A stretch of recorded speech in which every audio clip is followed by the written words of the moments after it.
Assalamualaikum warahmatullahi wabarakatuh. Saudara-saudaraku sebangsa dan setanah air, mari kita langsung saja simak video penting ini.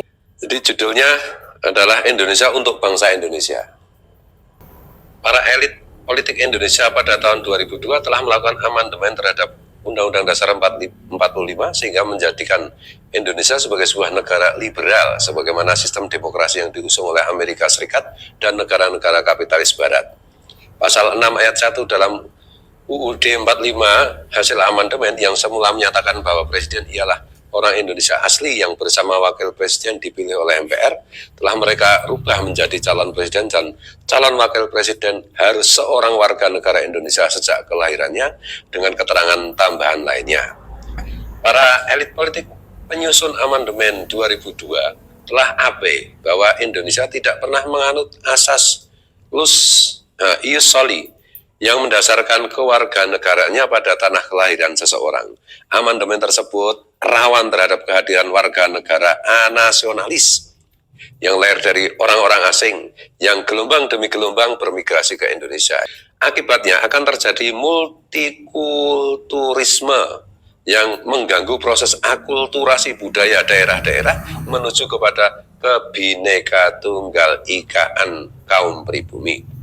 Amandemen terhadap UUD 45 yang tanpa didahului oleh persetujuan dalam suatu jajak pendapat rakyat berakibat pada bergulirnya euforia demokrasi liberal sampai lahirnya sebuah undang-undang pada tahun 2008. Undang-Undang Nomor 40 Tahun 2008 tentang penghapusan diskriminasi ras dan etnis telah disalahgunakan oleh beberapa oknum masyarakat Arab untuk melakukan tindakan-tindakan yang rasis terhadap kaum pribumi bangsa Indonesia. Di antaranya yang fenomenal adalah pernyataan secara terbuka bahwa belajar dari seorang Habib yang bodoh lebih baik daripada belajar dari 70 orang kiai yang alim. Habib adalah istilah bagi ras Arab yang mengaku derajatnya adalah lebih tinggi daripada para kiai yang ulama pribumi.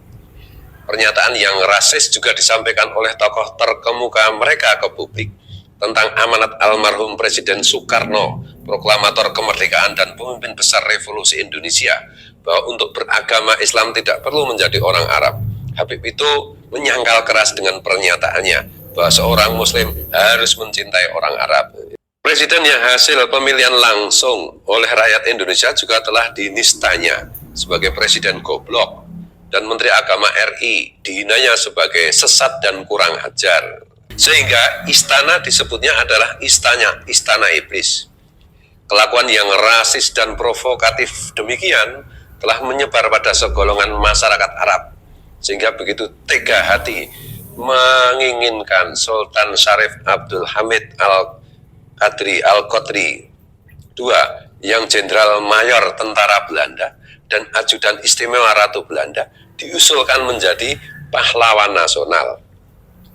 Ratu Belanda Wilhelmina merupakan satu-satunya penguasa di dunia yang dalam proses dekolonisasi pasca Perang Dunia Kedua tidak setuju terhadap kemerdekaan bangsa Indonesia tahun 45. Jenderal Mayor Sultan Syarif Abdul Hamid Al-Qadri adalah perwira tinggi Angkatan Darat Belanda yang turut menyetujui dilancarkannya agresi bersenjata Belanda ke Indonesia pada tahun 1947. Bangsa pribumi yang disebut inlander di zaman Belanda yang disamakan dengan anjing setelah Indonesia merdeka berhak menuntut Indonesia untuk bangsa Indonesia. Para oknum dari masyarakat Arab telah memendam fakta sejarah kelam Sultan Syarif Abdul Hamid Al-Qadri II itu dan mengusungnya dengan data sebagai perancang lambang negara Bhinneka Tunggal Ika.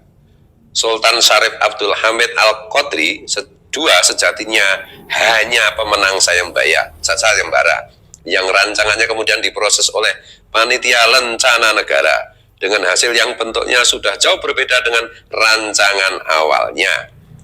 Panitia Lencana Negara yang dibentuk pada 10 Januari 1950 terdiri dari Muhammad Yamin sebagai ketua dengan anggota-anggotanya Ki Hajar Dewantara, M.A. Pela Belaupesi, Muhammad Nasir dan RM Ngabeyi Purbocaroko. Sultan Syarif Abdul Hamid Al-Qadri II kala itu adalah sosok yang ditunjuk oleh Soekarno-Hatta sebagai menteri tanpa portofolio dalam Kabinet Republik Indonesia Serikat atau RIS tahun 1949. Menteri tanpa portofolio adalah menteri yang tidak memimpin kementerian apapun dan hanya menjalankan tugas sesuai perintah Presiden RIS, yang tugas tersebut dapat berubah-ubah dari waktu ke waktu. Republik Indonesia Serikat merupakan bentuk negara hasil dari konferensi meja bundar tanggal 23 Agustus sampai 2 November 1949 di Den Haag, Belanda, yang dihadiri oleh PBB sebagai penengah, pihak Republik Indonesia, pihak Belanda, dan pihak BFO atau Bijencom for Federal Overleg, yaitu negara-negara federal di Indonesia buatan Belanda. Pihak penengah adalah PBB yang diwakili oleh UNCI atau United Nations Commission for Indonesia dan diketuai oleh Chris Lee. Dari pihak Belanda diketahui oleh J.H. van Marseven. Dari pihak Indonesia diketahui oleh Wakil Presiden dan Proklamator Kemerdekaan, yaitu Muhammad Hatta dengan anggota-anggotanya Muhammad Rum, Supomo, J. Laimina, Ali Sastro Amijoyo, Juanda, Sukiman, Suyono Hadinoto, Sumitro Joyo Hadikusumo, Aka Pringgo Tikdo, Muwardi, dan TB Simatupang, seorang tentara Indonesia yang berpangkat kolonel. Adapun dari pihak BFO atau Bijencom for Federal Overleg, yaitu dari pihak negara federal buatan Belanda, dipimpin oleh Sultan Syarif Abdul Hamid Al-Qadri II, yaitu seorang tentara Belanda yang berpangkat Jenderal Mayor.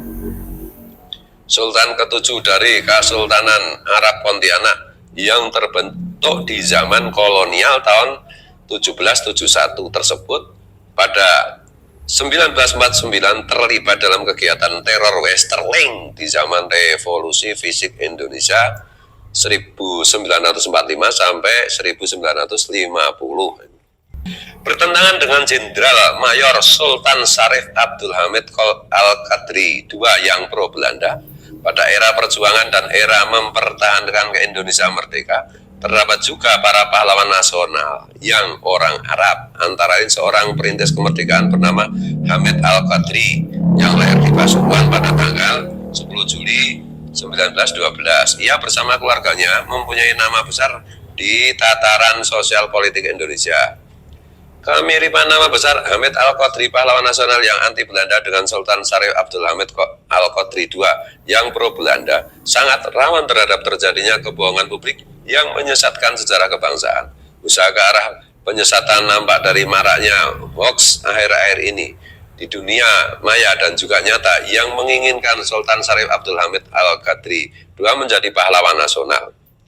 Keinginan tersebut terkait dengan waktu kehadiran para Habib Arab yang berperilaku rasis di zaman ini, yang merendahkan martabat para kiai sebagai pemimpin umat Islam pribumi sejak zaman Wali Songo abad ke-14. Sudah mulai nampak reaksi dari segolongan masyarakat pribumi terhadap kelakuan para oknum Habib tersebut yang dirasakan telah sangat merendahkan harkat bangsa. Jika rasisme para oknum kaum Arab di Indonesia ini merupakan suatu tesis sosial, maka dalam teori dialektika Hegel akan terjadi antitesisnya berupa rasialisme kaum pribumi yang berbahaya bagi persatuan nasional. Persatuan Indonesia akan menuntut Indonesia untuk bangsa Indonesia. Mewakili para tua pribumi Indonesia, kami ingin mengingatkan agar para putra-putri bangsa Indonesia dapat hidup aman, tentram, dan sejahtera di tanah tumpah darahnya sendiri.